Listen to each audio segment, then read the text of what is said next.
Hi everyone, আসসালামু আলাইকুম। কি অবস্থা, কেমন আছেন সকলে? আশা করি অনেক অনেক ভালো আছেন। তো আজকের এই ভিডিওটা কি নিয়ে হতে চলেছে টাইটেল এবং থাম্বনেল দেখে হয়তো বুঝেই গিয়েছেন। তো আজকের এই ভিডিওটা কিন্তু খুবই ইন্টারেস্টিং এবং ইউনিক হতে চলেছে, কারণ আজকে আমি আপনাদেরকে দেখাবো যে আপনারা গুগল ড্রাইভে কিভাবে আপনাদের পিকচারটি আপনারা এখানে রেখে দিতে পারবেন। যদি আপনারা এখানে পিকচার রাখেন তাহলে এখানে কিন্তু আপনাদের পিকচারটি এখানে আজীবন থেকে যাবে। আপনাদের কাছে এই গুগল এবং গুগলের পাসওয়ার্ডটি যতদিন থাকবে আপনাদের পিকচার কিন্তু সেখানে ততদিনই থাকবে। তো এটি কিভাবে আপনারা করবেন বা এখানে কিভাবে আপনারা ছবি রাখবেন এটা কিন্তু অনেকেই জানেন না। তো এটাই আজকে আমি আপনাদেরকে শিখিয়ে দেবো যে এটা কিভাবে আপনারা এখানে ছবি রাখবেন, কিভাবে ডিলিট করবেন, সবকিছু কিন্তু আপনাদেরকে এ টু জেড শিখিয়ে দেবো। সাপোজ আমি আপনাদেরকে বলি, আপনাদের একটা পিকচার বা ভিডিও বা যে কোনো কিছু এখানে আপনারা রেখে দিতে পারবেন। আপনাদের পিকচার এবং ভিডিও যদি আপনারা গ্যালারি থেকে ডিলিট করে দেন, সেক্ষেত্রে কিন্তু পরবর্তীতে আপনারা ভিডিওটি খুঁজেও কিন্তু ভিডিওটি পান না।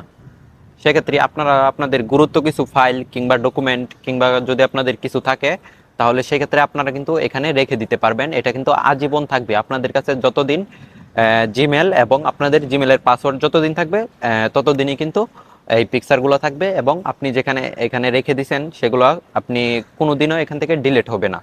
সেক্ষেত্রে গ্যালারিতে যদি আপনি পিকচার রাখেন, সেক্ষেত্রে আপনি যদি গ্যালারিতে পিকচারটি ডিলিট করে দেন, সেক্ষেত্রে আপনি একটা সময় দেখা গেল আপনার দরকার পড়লো পিকচারটি আপনি খুঁজেও পাইতেছেন না। তো এটাই মূলত আজকে আমি আপনাদেরকে দেখাবো যে এখানে কিভাবে আপনারা পিকচারগুলো রাখবেন।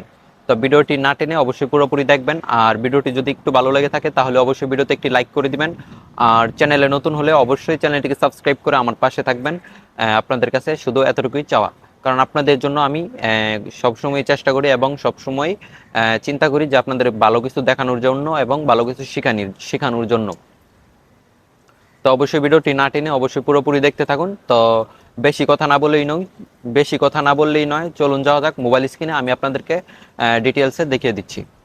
এখন আমি সরাসরি চলে আসলাম মোবাইল স্ক্রিনে আপনাদেরকে দেখানোর জন্য যে আপনারা কিভাবে গুগল ড্রাইভের মধ্যে আপনারা পিকচারগুলো রাখবেন। যদি আপনারা গুগল ড্রাইভে পিকচারগুলো রাখেন তাহলে কিন্তু কোনোদিনও আপনাদের পিকচারগুলো হারাইবে না এবং কি ডিলিট হবে না, কোনোদিনও না। আপনাদের জিমেল এবং পাসওয়ার্ড যতদিন থাকবে আপনাদের পিকচারও কিন্তু ততদিনই থাকবে। তো এটি করার জন্য আপনাদের যে গুগল সবার ফোনে কিন্তু অ্যাপ্লিকেশনটি সবার ফোনেই আছে, তো গুগল ড্রাইভ।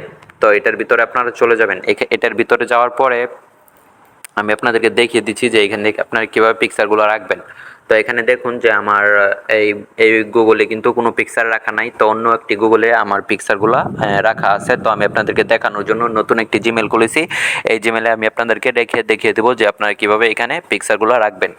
তো পিকচার রাখার জন্য এখানে আপনারা নিচের দিকে একটি অপশন দেখতে পারবেন যে নিউ বলে একটি অপশন আছে। তো এখানে আপনারা নিউয়ে চাপ দিবেন। নিউয়ে চাপ দেওয়ার পরে এখানে একটি অপশন পাবেন যে আপলোড বলে একটি অপশন আছে। তো এটাতে আপনারা সরি তো আপনারা এখানে আপলোডে চাপ দিয়ে দিবেন। আপলোডে চাপ দেওয়ার পরে এখান থেকে আপনাদের গ্যালারিটি ওপেন হয়ে যাবে। তো আমি আপনাদেরকে সাপোজ দেখানোর জন্য এখানে আপনাদেরকে সাপোজ আমি দেখানোর জন্য আমার এই পিকচারটি আমার এই পিকচারটা আমি এখানে দেখে আপনাদেরকে দেখাচ্ছি। তো এই পিকচারে আপনারা চাপ দিয়ে দিবেন। সরি এই পিকচারে একটি চাপ দেওয়ার পরে দেখবেন অটোমেটিকলি এটা কিন্তু আপলোডিং হয়ে যাচ্ছে। এখানে দেখুন যে আপলোডিং এটা হয়ে যাচ্ছে। তো এটা দেখুন যে এটা কিন্তু এটার ভিতরে চলে এসেছে, যে পিকচারটি দেখুন যে এটা কিন্তু অলরেডি আপলোডিং হয়ে গিয়েছে। তো এটা কিন্তু এখন আমি যদি গ্যালারি থেকে এই পিকচারটি ডিলিট করে দিই, তারপরেও কিন্তু এই যে অ্যাপ্লিকেশনটি আছে এটার ভিতরে কিন্তু থাকবে। এটা কিন্তু কখনো হারাবে না বা কখনো ডিলিট হবে না। তো এভরিওয়ান, এই ছিল আজকের ভিডিওটি ভালো লাগলে অবশ্যই ভিডিওতে একটি লাইক করে দিবেন, আর চ্যানেলে নতুন হলে অবশ্যই চ্যানেলটিকে সাবস্ক্রাইব করে আমাদের সাথেই থাকবেন।